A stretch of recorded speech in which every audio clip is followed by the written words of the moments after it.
certaines personnes pensent que c'est en allongeant les prières ou en faisant des prières kilométriques qui seront exaucées. Non, le langage de la résurrection commence par la foi. Ce que vous allez comprendre, le langage de la résurrection, c'est le langage de Dieu. C'est un Dieu qui ordonne. C'est un Dieu qui proclame. Alors Dieu lui-même a dit, j'avais dit que vous êtes des dieux. Bien aimé, lorsque tu as Christ en toi, alors tu transportes toute la divinité. Tu as la capacité de déclarer et la chose, bien aimé, change. Tout dépend de comment est-ce que tu te vois, de comment est-ce que tu regardes la situation. Alors devant la maladie là, qu'est-ce que tu vois?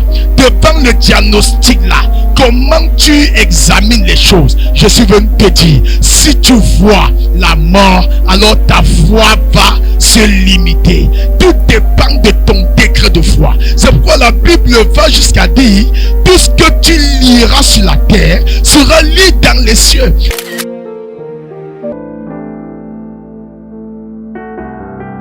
Shalom, shalom, peuple de Dieu, je suis le prophète Armel Kenyé. Au plaisir de vous savoir des nôtres encore dans le cadre de notre nouvelle exhortation. Alors pour ce jour, je veux vous donner cette thématique intitulée alors le langage de la résurrection. C'est quoi concrètement le langage de la résurrection?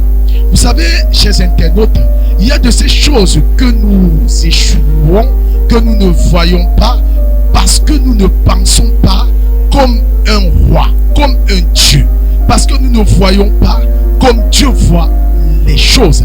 Regardez l'histoire de Jésus devant le cadavre ou encore devant le sépulcre de Lazare. Jean chapitre 11, le verset 40 au 44 verset. Prêtez-moi une oreille attentive. Je le lis au nom de Jésus. Verset 40. Jésus lui dit, ne t'ai-je pas dit que si tu crois, tu verras la gloire de Dieu? Verset 41. Ils ôtèrent donc la pierre et Jésus leva les yeux en haut et dit, Père, je te rends grâce de ce que tu m'as exaucé. Verset 42. Pour moi, je savais que tu m'exauces toujours, mais j'ai parlé à cause de la foule qui m'entoure, afin qu'ils croient que c'est toi qui m'as envoyé. Verset 43. Ayant dit cela, il cria d'une voix forte, Lazare, sors.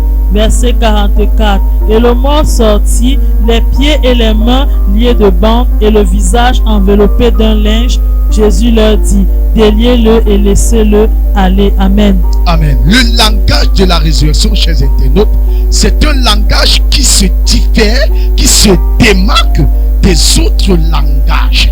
Regardez, Jésus, lorsqu'il vient devant le sépulcre de son ami Lazare, alors les gens s'attendaient à ce qu'il se mette à pleurer, il commence à faire des longues prières, comme certaines personnes pensent que c'est en allongeant les prières ou en faisant des prières kilométriques qui seront exaucées. Non, le langage de la résurrection commence par la foi. Vous voyez, Jésus face à la foule, le regard sur lui, il lève les mains, il dit, Seigneur, je te rends grâce parce que tu m'as exaucé. Donc, ceci voudrait dire quoi? Devant le sépulcre de Lazare, Jésus voyait un Lazare qui dormait plutôt qu'un Lazare déjà en décomposition. Alors, ce que vous allez comprendre, le langage de la résurrection, c'est le langage des dieux. C'est un Dieu qui ordonne. C'est un Dieu qui proclame. Alors, Dieu lui-même a dit, j'avais dit que vous êtes des dieux. Bien aimé, lorsque tu as Christ en toi, alors tu transportes toute la divinité. Tu as la capacité de déclarer et la chose, bien aimé, change.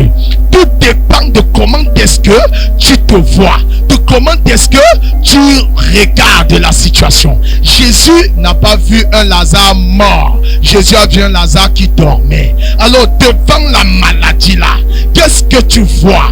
Devant le diagnostic là, comment tu examines les choses? Je suis venu te dire, si tu vois la mort, alors ta foi va se limiter. Tout dépend de ton décret degré de foi. C'est pourquoi la Bible va jusqu'à dire, tout ce que tu liras sur la terre sera lu dans les cieux. Par conséquent, tout ce que toi tu vas appeler à l'existence, le ciel va obéir. Pourquoi? Pas parce que tu pries tellement, mais parce que tu as la foi, parce que tu crois, parce que tu es certain que ton Dieu est avec toi et tu n'es pas n'importe qui. Ne commence pas à te voir grand quand tu es déjà grand. Non, commence à te voir grand dans la petitesse. Ce n'est pas parce qu'aujourd'hui les gens disent que non, tu ne seras rien, que forcément tu n'es rien. Vois-toi à la dimension de ce que Dieu a dit sur ta vie. Comment tu veux voir les choses arriver dans ta vie? Qu'est-ce que tu veux voir? Alors la Bible dit, à tes résolutions répondra le succès. C'est-à-dire qu'un gars qui a le langage du ciel, c'est un gars qui crée. C'est un gars qui change les situations par sa façon de prophétiser, par sa manière de parler. Alors la vie et la mort sont à ton pouvoir. Comment tu dis?